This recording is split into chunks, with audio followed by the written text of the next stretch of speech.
10 సంవత్సరాలు గ్యాప్ ఉంది, నేను సాఫ్ట్వేర్లో ఫ్రెషర్గా వెళ్ళొచ్చా? సో జనరల్గా చాలామంది డిగ్రీ ఇంజనీరింగ్ అయిన తర్వాత వాళ్ళకి అనుకోని విధంగా ఒక గ్యాప్ అనేది వచ్చే అవకాశం ఉంది. సో ఎలా అంటే ఇప్పుడు డిగ్రీ అయిపోయింది, డిగ్రీ ఆర్ ఇంజనీరింగ్ అయిపోయింది. వాళ్ళ యొక్క గోలు గవర్నమెంట్ జాబ్ కొట్టాలని గవర్నమెంట్ జాబ్ కోచింగ్లోకి వెళ్తుంటారు. ఈ గవర్నమెంట్ జాబులు ప్రిపరేషను అండ్ ఆ యొక్క ఎగ్జామ్స్ రాయటం, రిజల్ట్ రావటం అనేది కొన్ని ఇయర్స్ ప్రాసెస్.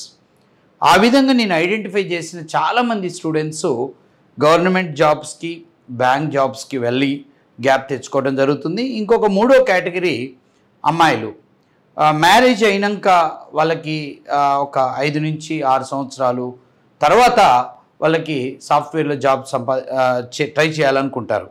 సో వీళ్ళందరికీ నేను చెప్పేది ఏంటంటే, మీకు 3 ఏళ్ల గ్యాప్ ఉంది, 2 సంవత్సరాల గ్యాప్ ఉంది, 5 ఏళ్ల గ్యాప్ ఉంది, 10 ఏళ్ల గ్యాప్ ఉంది, 15 ఏళ్ల గ్యాప్ ఉన్నా కానీ మీరు ఫ్రెషర్గా సాఫ్ట్వేర్లో జాబ్ కొట్టొచ్చు, 100% కొట్టొచ్చు. మీకు ఎవిడెన్సులన్నీ మా యొక్క ఛానల్లో RN Reddy IT school, RN Reddy studios ఛానల్లో 2009, 10, 11, 12లో పాస్ అయిన స్టూడెంట్స్కి 2022, 23, 24లో మేము ఫ్రెషర్గా జాబ్ ప్లేస్మెంట్ చేయడం జరిగింది.